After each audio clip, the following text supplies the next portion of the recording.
Do you want to see your students more engaged in their learning? You're in good company, and for great reason. Did you know active and collaborative learning is considered by the National Survey of Student Engagement to be one of 5 benchmarks that indicate effective learning is taking place? And the Community College Survey of Student Engagement suggests that, as educators, we make engagement inescapable. Now, this means we must load our classroom with many opportunities for students to participate. We must consider all the learning styles, visual, auditory, and hands-on, and try to involve them all as often as possible. No, it's not always easy, but it is well worth the effort. An engaged classroom allows the instructor to interact frequently with students and to be in tune with whether or not they are learning. There might not be some single method to achieve this all in one shot, but lucky for us, there are many things we can do to create such an environment. For starters, make them feel welcome in your classroom. Know their names, smile, invite questions, face them, not the board, as much as possible.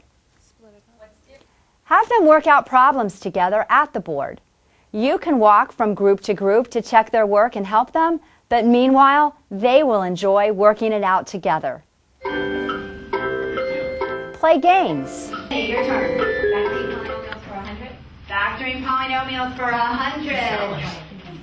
Check homework or progress by walking the room. This gives you the chance to have contact with students individually, even if it is minimal. And here's an easy one. Thumbs up, down, or sideways. When you're teaching a specific step, tell students you need to see how they're doing. They hold their thumbs up if they get it, down if they don't. And if they're almost there but just need another example, then it's thumbs sideways. They all participate, and you know whether or not to move on. Take homework questions at the beginning of class by having students write them out on the board. There are always some who are willing.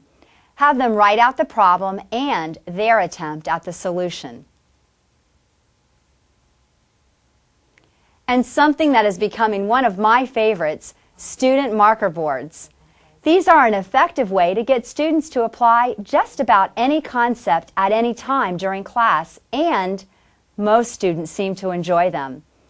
I often use the boards to see if students can simply set up or do just part of a problem correctly. For example, as they are learning to factor a trinomial, I might ask them to just write it out on the board and then just set up the 2 parentheses with the appropriate signs. Without moving from where I am at the front of the room, I can see the mistakes students are making and give appropriate feedback. Instantly, I know if I've made my point in the lesson, and they know if they are applying it correctly. One last idea that works great, exit problems. These can easily be done with paper and pencil, but I prefer to use the marker boards. If I'm able to wrap up the day with 10 minutes to spare, I give students a problem to work out on their boards. Those who get it right get to clean their board and leave. Those who miss it or get stuck, well, they stay the last few minutes to work it out. This leaves a smaller group to work with, and exactly the group that really needs that extra bit of help. Whatever you do in your classroom, the key is to get students to connect to each other and to help them want to be there. The ideas I've shared with you are ones that work great for me. I encourage you to give them a try. The link below offers you a printable document with these and a few other ways to engage students, all tested, easy to implement, and effective. My email and office phone are here also. I'd love to hear from you if you have questions or comments, or if you care to share what worked.